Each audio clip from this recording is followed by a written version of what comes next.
Thank you. Well, the holidays can be a tough time of year for people dealing with grief.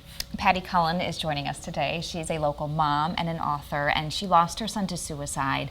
Now she works to help people on the path to healing. Thank you so much for being here and for being willing to share your story. I know it's not an easy one. Your son, Ben, took his own life in 2014. Were there any warning signs? Actually, there were not any warning signs, and that's typically what we hear from other families that have lost a loved one, is that they were blindsided and left devastated. And so our hearts go out to all who've lost loved ones to suicide. Absolutely. You founded Ben's Hope in your son's honor. Tell us a little bit about your mission. So honestly, initially, I didn't even know if it was possible to survive Ben's suicide. And as his mom, I didn't really know if I wanted to go on. Feeling you failed your child is a pretty heavy weight to carry.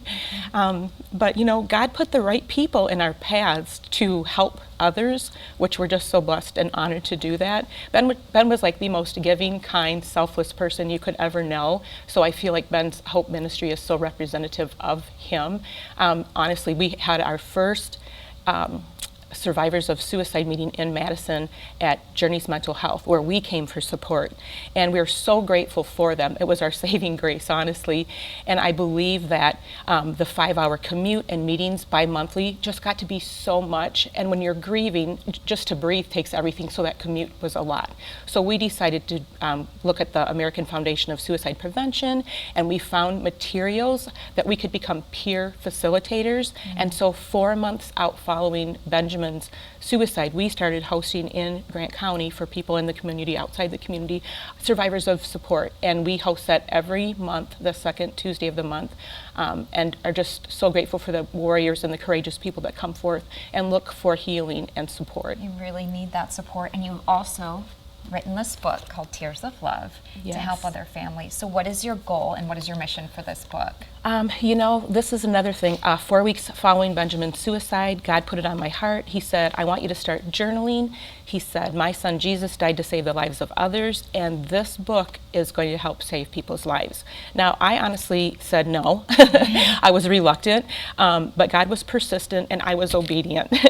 And so this book came to fruition, and it's been everything what the title says, Tears of Love. So many tears have gone into that. I feel like 9 years ago, because we just had Benjamin's 9-year anniversary on November 11th, and on November 17th this was published, but I feel like this was an opportunity for the 9 years in between for us to grow and learn, and there's so many experiences that are shared in here, and just lessons that we've learned, and first off, how many people are struggling. Never did we have any idea how many people were struggling, and to know that we could contribute to their healing. And so I talk about our visits to the schools and talking with kids, providing resources to kids, talking with adults, talking with schools.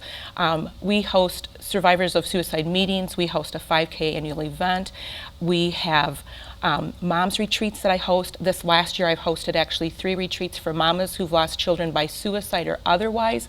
Anything that we have learned about suicide and about our journey, I feel like I've tried to share in this book in a means to offer hope to people and just to offer insight, because who wants to talk about suicide? Yeah. Not most people I know, but because it's a topic that desperately needs attention. I mean, desperately needs attention. And like I said, if there's anything anyone will take away from this, I will be so humbled and honored. And like I said, what each person will take away, I don't know. But it talks about COVID and the impact COVID has had on mental health, and how many people are still struggling from the aftermath of that. You know, who would think that that would be the case? But it truly is the case. So again, there's so much information. There's so many tears, so many tears of love that are poured into this. And my hope is just that it will offer insight, that it will help people that are struggling to know that people care about them and love them. And if they weren't here, someone would miss them with all their heart. So I know it's a difficult story to share. We appreciate you being here and sharing your story, because it is so important for so many families. And we'll have more information on this on our website on where to find the book and more information from you. Thank you Thank so you, much. Patty, so much. Thank you. It's very brave of you. Thank you.